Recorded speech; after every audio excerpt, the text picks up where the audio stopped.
Hello दोस्तों, स्वागत है आपका study for life YouTube channel में। नमस्कार। आज हम आपको अपने हिंदी का पहला क्लास डिस्कस करूंगी। हिंदी साहित्य में हमें बीपीएससी के लिए क्या क्या पढ़ना है। तो हिंदी साहित्य में दो टॉपिक हैं, एक भाषा विज्ञान और दूसरा हिंदी साहित्य का इतिहास।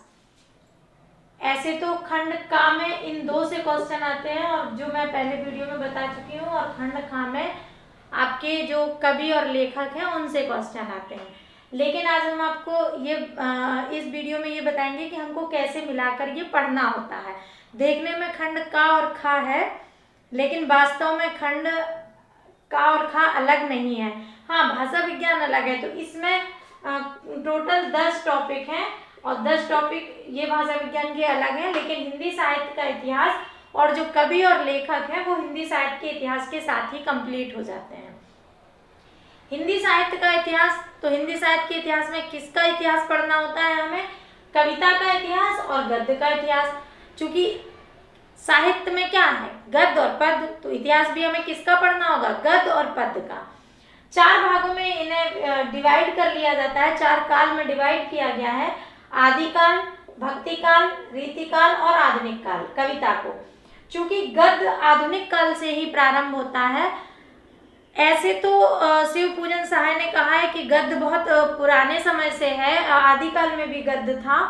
लेकिन हम जो साहित्य पढ़ते हैं, हमें जो मिलता है प्रमाणिक साहित्य, वो हम कविता के रूप में ही पाते हैं रीतिकाल तक। और आधुनिक काल में जब भारतेंदु हरिश्चंद्र लिखना स्टार्ट करते हैं पुनर्जागरण काल में, तब ये गद्य के रूप में मिलता है। उससे पहले सिर्फ कविता के रूप में है। तो कविता का इतिहास हम 4 भागों में डिवाइड करते हैं, आदिकाल, भक्तिकाल, रीतिकाल और आधुनिक काल।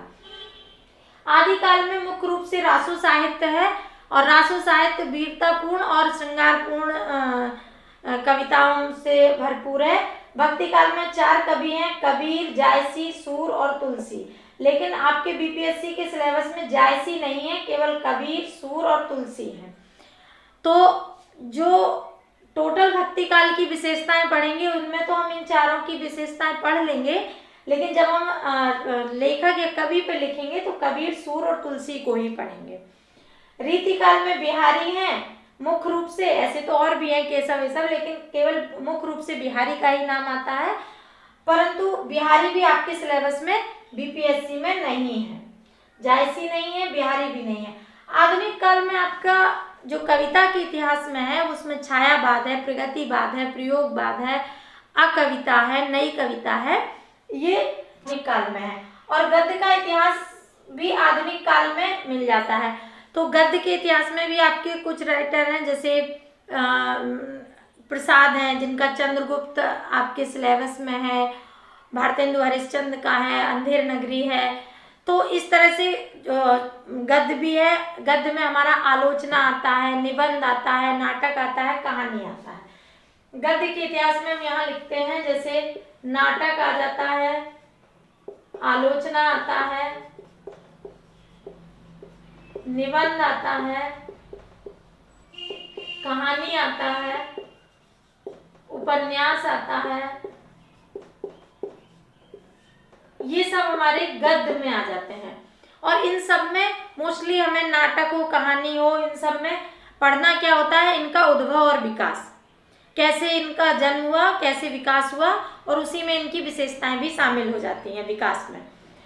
यहाँ भी हमको मूल रूप से आदिकाल की विशेषताएं, भक्तिकाल की विशेषताएं, रीतकाल की विशेषताएं, मूलतः हमें विशेषताएं ही पढ़नी होती हैं, छायावाद की विशेषताएं। और जब हम विशेषताएं पढ़ लेते हैं तो इनमें क्वेश्चन का रूप बदल के भले दे दिया जाए, पर मूलतः रहता आंसर वही है।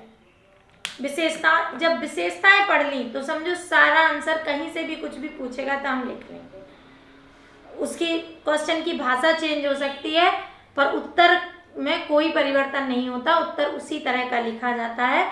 तो इस तरह हम हिंदी साहित्य को पढ़ाएंगे और कल हम आदिकाल की विशेषताएं पढ़ाएंगे। तो आप लोग रेगुलर वीडियो देखेंगे तो आपको लाभ मिलेगा, इकट्ठा होने पे फिर वो भारी होने लगता है। तो आप देखते रहिए हमारे साथ जो भी आपको समस्याएं आए समझने में कुछ भी, तो कमेंट्स बॉक्स में लिखते रहें। हम आपकी समस्याओं का भी समाधान करेंगे जो भी साहित्य से, हिंदी साहित्य से रिलेटेड होंगी। और जो लोग यूपीपीसीएस भी दे रहे हैं उनके लिए भी जो सिलेबस सेम है वो इसे देख सकते हैं। आपको ये पसंद आए तो इसे लाइक करें, शेयर करें और चैनल को सब्सक्राइब करें। धन्यवाद।